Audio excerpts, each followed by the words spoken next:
Welcome back to our YouTube channel, a place where we share raw, emotional stories full of twists, deep feelings, and truths that are often hidden. These are stories that move us, challenge us, and sometimes even change the way we see the world. Today I want to share my own story, one that still haunts me and weighs heavily on my heart every time I speak of it. My name is Ava, and I am a stepmother approaching my 40th birthday. This is a story about how my life, once full of hope and promises, spiraled into a nightmare I never saw coming. Make sure to subscribe to my channel so I can continue bringing you more fascinating true stories like this one. And don't forget to watch this video till the end and like the video because this story is going to be incredibly interesting. Please hit the like button to show your support. It all started so innocently, so normally, just like any other day in my life. I had been happily married to Thomas, a man I loved dearly. Thomas had 2 children from his previous marriage, Ethan, who was 20, and Jack, who was 18. I always knew that being a stepmother would come with its challenges, but I also thought that with time, everything would settle. The relationship between us was somewhat distant, but that was natural. I was the new woman in their lives, and I understood the importance of giving them space and letting them adjust to the changes in their family dynamic. After all, Thomas and I had been together for a while, but it wasn't always easy to find the right balance. That afternoon, Thomas was away on a business trip. It was just me and his 2 sons at home. I didn't think anything was out of the ordinary. In fact, I felt a strange calmness about the day. I was standing in the kitchen, preparing dinner, and the only sound that filled the room was the clanking of knives as I chopped vegetables and the bubbling of the stew pot on the stove. The house was quiet, peaceful even, and I felt a strange sense of comfort in the solitude. The quiet was almost deafening, and I took in the warm, rich smell of the stew, hoping to create a nice meal for everyone when they returned. Then suddenly from upstairs I heard hurried footsteps. Before I could even turn around, Ethan burst through the kitchen door. His face was pale, eyes wide with panic. "Mom, come up here right now. Jack is about to die." His voice was filled with urgency and distress. Hearing those words made my blood run cold. I had no idea what was happening. I felt my heart race in my chest as the words echoed in my mind. "What do you mean? What's going on with Jack? Did he have an accident? Is he sick?" The questions flooded my mind. My breath quickened and I didn't have time to think. Without hesitation, I dropped everything. My knife, the cutting board, everything, and ran after Ethan. We moved fast, almost in a blur, my legs carrying me up the stairs, my heart pounding in my chest. Ethan led the way, his face grim with worry, his footsteps loud and hurried. I could hardly breathe, the fear and confusion clouding my thoughts. When we reached Jack's room, I had no idea what to expect, but nothing could have prepared me for what I saw when the door swung open. There, standing in the middle of the room, was Jack. He was completely naked, his slender body illuminated by the soft light streaming through the window. He wasn't smiling in a happy or relieved way. His expression wasn't one of pain or fear either. Instead, there was something about his smile, something unsettling, almost sinister. I froze in place, unable to process what I was seeing. It was a sight that made my heart stop, my breath hitch in my throat. My body stood still, unable to make sense of it. "Jack, what are you doing?" I stuttered, my voice trembling with confusion. I tried to look away, but it was as if the image had been etched into my mind, impossible to forget. A part of me wanted to scream, to run, to do anything, but my body didn't respond. Before I could even gather my thoughts, Jack moved quickly. He crossed the room in a few strides, grabbed my hand, and pulled me inside. His movements were forceful, deliberate. "Jack, stop." I tried to pull away, but it was as though my body was locked in place and his grip was too strong. The door clicked shut behind me, and I turned around in panic. Ethan stood there, blocking the door. His eyes held a mixture of confusion and something darker, something that made me uneasy. It was as though he was torn between something he didn't fully understand and something far more troubling. "Ethan, open the door. What's going on? Why are you doing this?" I tried to maintain my composure, to stay calm, but my voice quivered with fear. I wanted to scream, to demand answers, but all I could feel was the weight of the unknown pressing down on me. Just as I was about to take control of the situation, something else happened. A weight suddenly pressed down on my shoulders from behind. Ethan was close now, his breath warm against my ear. His hands gripped my shoulders gently, but there was a strength in them that I couldn't escape from. I felt a chill run down my spine as he whispered, "Stepmom, we can't stand it when we see you with Thomas." His voice was low and hoarse, almost like a confession. It felt like the world around me had stopped spinning, and I was stuck in place, unable to comprehend the meaning of his words. "What are you talking about? I don't understand," I stammered, trying to turn around to face him, but his grip tightened, holding me in place. His gaze never wavered from me. There was no hesitation in his eyes, no guilt, only a strange sense of determination. At that moment, Jack approached us step by step, almost like he was savoring every moment, drawing out the tension in the room. He leaned in close, his face now only inches from mine. His eyes, cold and calculating, bore into me as if he was trying to read my very soul. "Mom," Jack whispered, his voice flat and emotionless. "Please indulge us." The words hit me like a physical blow. I felt my throat constrict, my chest tightening. Couldn't be happening, this couldn't be real. "It can't be," I screamed in my head, but my body was frozen. The children I had once cared for, the children I had tried so hard to protect, were now turning against me. I tried to push them away, to break free from their grip, but I was trapped. Jack stood in front of me, Ethan behind me, two walls closing in, leaving me with nowhere to run. The fear surged through my body, paralyzing me further. "Let me go." I tried to scream, but my voice faltered, weak and trembling. It was as though my voice had abandoned me, leaving me powerless. Jack smiled, a small, sly smile that sent a shiver down my spine. "Mom, don't try to resist," he said, his voice soft but filled with an unmistakable command. "We don't want to hurt you. We just want you to know how important you are to us." The words hung in the air like a heavy fog, suffocating me. What was happening? Why was this happening? This was not what I had signed up for when I married Thomas.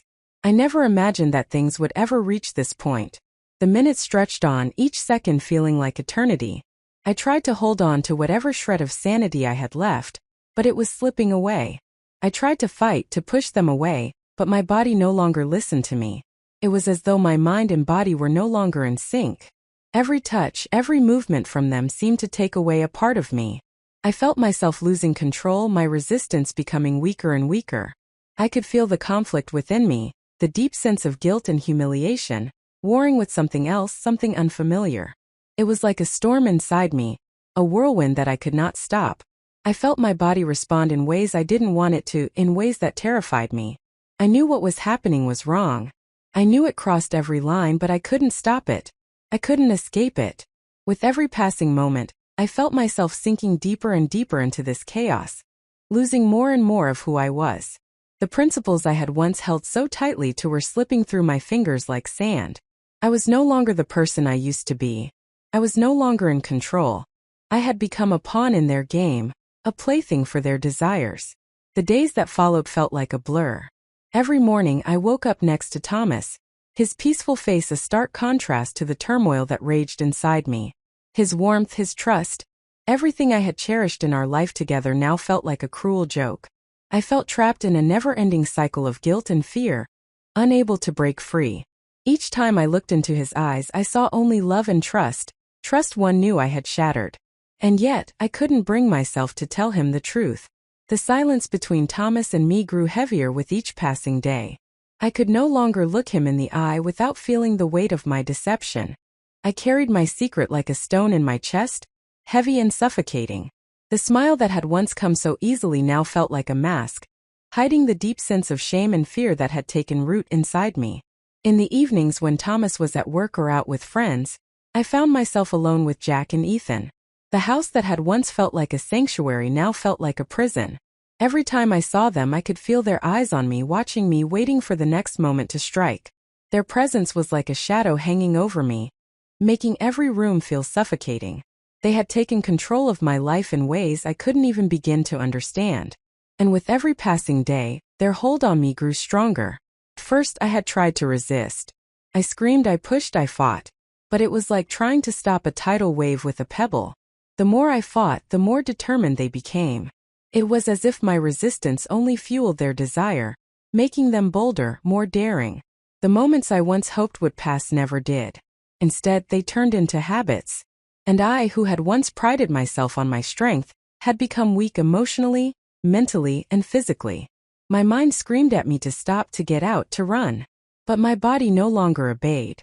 The struggle became less about what was happening and more about my own internal conflict. I felt like a prisoner in my own body, as though everything I had once believed in had been stripped away piece by piece. My own thoughts had become my enemy. Every time I tried to make sense of what was happening, the truth seemed further out of reach, buried beneath layers of guilt and shame. There were moments when I would look in the mirror, searching for the woman I once was, the woman I had hoped to become. But all I saw was a stranger, someone broken and lost, someone who had let it all slip away. My reflection stared back at me with empty eyes, hollow and distant, as though I had ceased to exist long ago. I no longer recognized myself, and I didn't know who to turn to. There was no one who could understand the darkness I had fallen into. How could I explain to anyone what was happening? How could I tell Thomas, the man I loved, that his sons, his own flesh and blood, had broken me in ways I could never repair?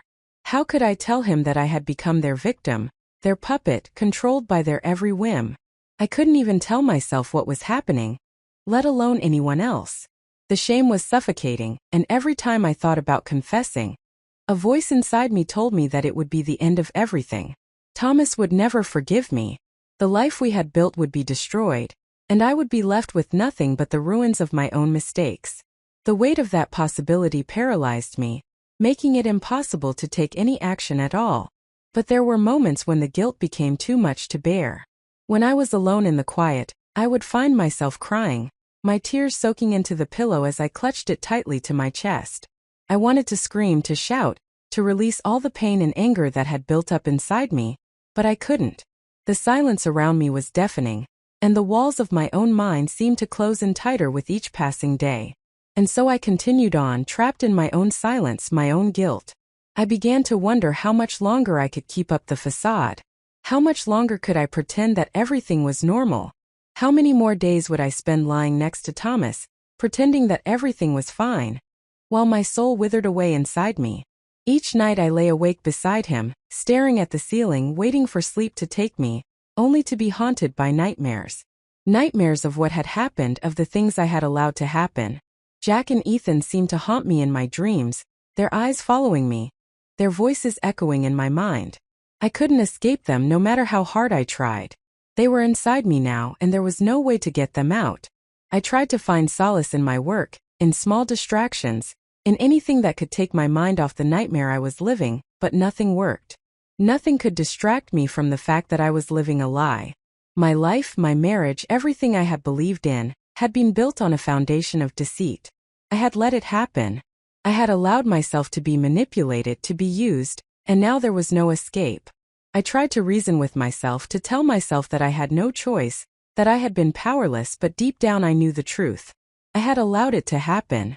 I had been weak, and now I had to face the consequences of my own actions. But how could I face Thomas? How could I confess to him the unimaginable? How could I tell him that I had betrayed him in the worst possible way? And yet every time I thought about telling him, a voice inside me told me that it was too late, that if I told him it would be the end of everything. There would be no forgiveness, no redemption, only pain and destruction. The thought of losing him, of losing everything, was too much to bear, and so I remained silent. But I couldn't keep the secret forever. The weight of it was crushing me, and I knew I couldn't live like this much longer. I had to make a decision. I had to face the truth, no matter how difficult it was. But what truth was I facing? The truth of what I had allowed to happen, or the truth of what I had become? I didn't know. But what I did know was this: silence was not the answer. Silence would only destroy me. It would destroy everything I had ever cared about. And if I didn't speak up, if I didn't take control of my life again, then I would be lost forever. I wanted to ask you for help, for advice. Should I tell Thomas everything? Should I come clean and face the consequences? Or should I remain silent and try to live with this burden, hoping that time will heal everything? Please, if you've read this far, don't judge me. I just want to find some relief, some peace. I can't carry this burden alone anymore. I need to know that I'm not the only one who has ever felt this lost, this broken, this trapped. From my story, I've learned that silence only leads to more pain. It leads to more secrets, more lies, and more suffering. I know now that I should have spoken up sooner. I should have faced the truth from the beginning, no matter how difficult it was. But it's never too late to make things right. I just have to find the strength to do it. And I will. No matter the outcome, no matter the consequences, I will find a way to break free from this darkness.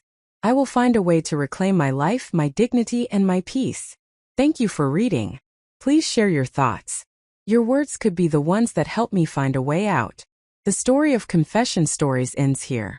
If you found this story thought-provoking or interesting, please support us by liking, subscribing, and sharing. Your thoughts and opinions mean the world to us. Please don't hesitate to leave your comments below. Your sharing gives us the strength to continue bringing more stories, more truths, and more real-life experiences. Thank you and goodbye. We'll see you in the next video.